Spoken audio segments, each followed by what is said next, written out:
1986, June 16th, Transworld Flight 800 is departing from JFK International, known as the John F. Kennedy International Airport.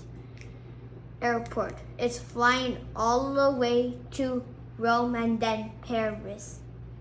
The plane takes off.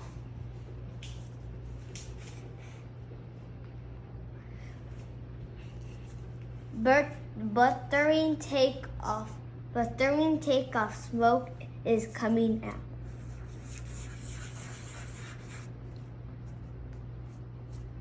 Coming off. But then the front comes off.